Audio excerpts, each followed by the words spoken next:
as a matter of fact. Thursday evening, we were in front of the Iron City nightclub and bar. Beautiful club. Iron City, where they on the west side. And the reason I was there because it had nothing to do with the bar. It's a great bar. But outside that bar, Iron City, we had our own terrorist attack. You know what I'm saying? We had our own terrorist attack. Okay. In other words, a young man, Juan Mitchell, hard-working young man, did nothing wrong. Thought that he'd go out and celebrate a little bit with his friends, and he just pulled up in the lot. Just pulled up in the lot and was standing there with his friends, and all of a sudden, pow, pow, pow, pow, pow, pow, pow, pow, pow, pow, pow, 17 shots rang out. Brother Mitchell, Juan Mitchell, being the kind of person that he was and is in heaven, he reached out to his friends. Hey, Johnny, are you okay? Hey, Linda, are you okay? Hey, Taquana, are you okay? And everybody said they was okay.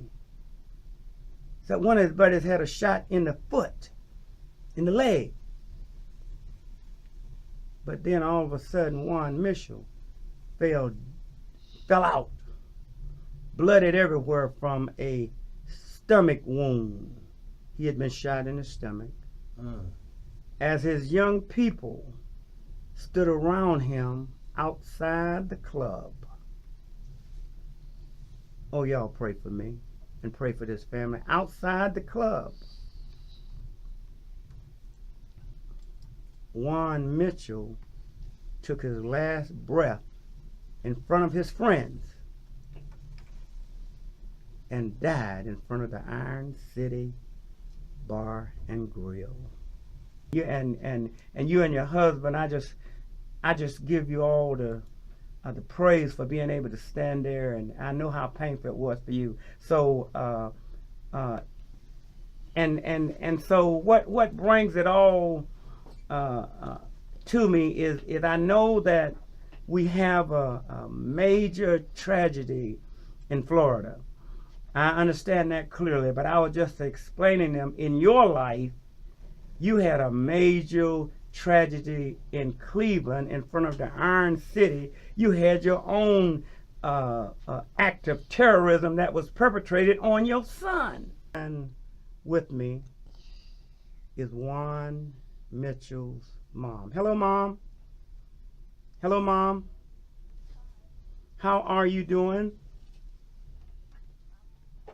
Trying to hold it together.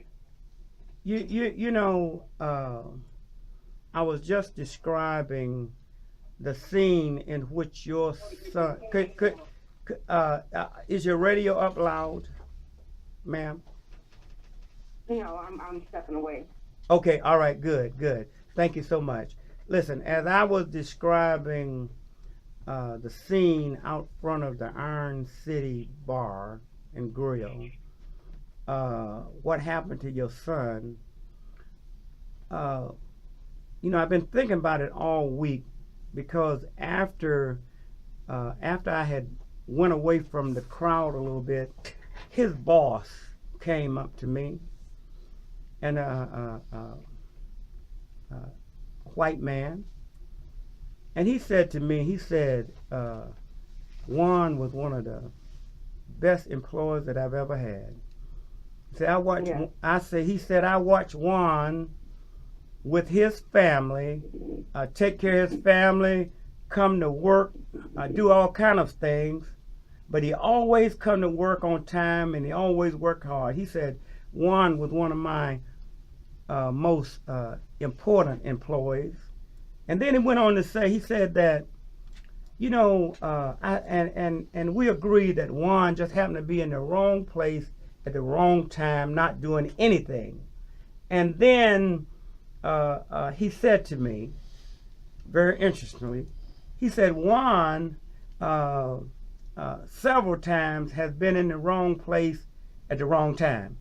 In other words, he was telling me that a little case or something that Juan had some time ago, that was because he was in the wrong place at the wrong time. Not that he had done anything wrong. So what I'm trying to say is this: the attributes that I got from hearing the testimony and the people in front of the Iron City. Listen, Mom, both black and white and motorcycle guys and pastors and Hispanic, you name it, all nationalities was out there in praise of your great son. And just share with me just a little bit, okay? I won't take much of your time, but I felt like I needed to mention him on the radio. He was such a great young man, and you have such a great family. Yes, ma'am. Go ahead. Yes. Like you said earlier, he was just at the wrong place at the wrong time, and with the wrong, could be with the wrong crowd. We're just hoping and praying that somebody comes forward and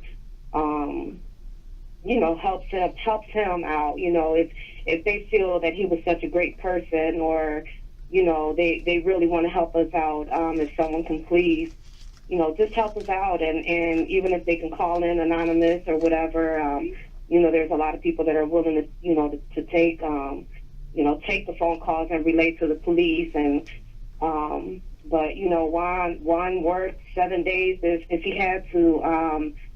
He worked from 7 in the morning if he had to till 7, 8 o'clock at night. And just this past week, I saw how many lives he touched, whether they were old, young, all different races. My son didn't see age, he didn't see color, and I'm proud that, that everybody had something good to share, good memories, and, just pictures, and just a lot of things that people have been sharing with me this past week is like, just confirmation that how great of a person he was. And even up to his last breath, he made sure everybody was okay before he took his last breath, and he passed. It's just like I said, just at the wrong place at the wrong time. And if anyone, please, they can hear, they saw what our family went through this week, and what's ahead for us. I just want everybody to know that, I'm a mother of 5, and I'm not going to stop fighting for my son. I'm not, this battle is just beginning. I just won the battle over cancer, less than a year ago, and, I'm not going to lose this battle. I'm not going to stop until whoever did this to my son is caught. So, ma'am, what's your first name? My name is Elise. Elise, if you hadn't have told me that you had just won a battle with cancer just a year ago, I would never have known, because, girl, when you win a battle, you win it, don't you? Because you look good out there, So let's give God the glory. Yes. And we're going to give God the glory that listen, we're going to find out. We're gonna listen. We can't take away your pain. We can't take away your sorrow. But at least you need some closure. So to my millions of listeners out there, Juan Mitchell was murdered. What time was that, approximately? Well, he was pronounced dead at about 2:56 in the morning. So it happened, I want to say, maybe about 2 o'clock in the morning. By the time the hospital called and had us all there, we were told that he was pronounced dead at 2:56 a.m. Right now, as we lead into the second half of our program, I want just to give you some of the examples of bars or outside of bars where terror has taken place and young men and young women have lost their lives. Such as Little Africa, Broadview Sports, Executive Ultra Lounge, Drake Bar and Lounge, Harvard Wine and Grill, Lucky's, Memphis Station Bar and Grill, Sunny Spot Bar, Shots Bar, Sweethearts Cafe, Park Avenue, Foundry, Josephine's Lounge, A Touch of Italy, Double R, Lavish Ultra Lounge, The Hour Bar Lounge, Club Fly High, Max Sports Grill, Winchester Bar, Club Pico, Jack's Bar, Boss Lounge, Broadview Sports Bar and Grill, Frenchie's Escape, Kilt Treehouse,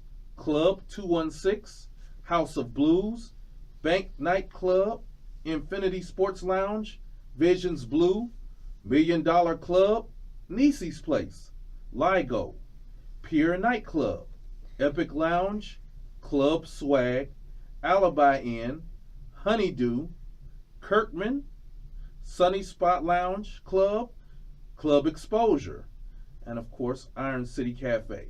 All right, so you see there has been a share of terrorism on a different level outside of all these bars, and we only gave you a proportionate of them. Yes. Therefore, when I heard about a bar shooting in Florida, I was very interested. I didn't realize that it was such a mass shooting and mass terror, but I can see whereby this would happen because it's been a small phase of terrorism around bars all the time. So what I'm saying in essence from our study is one of the worst places.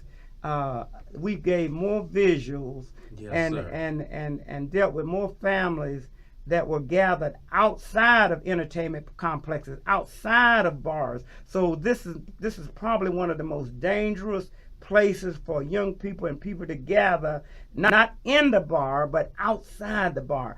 Listen, we're gonna go to a break and we will deal with this further. In fact, I want to call the Plain Dealer right now.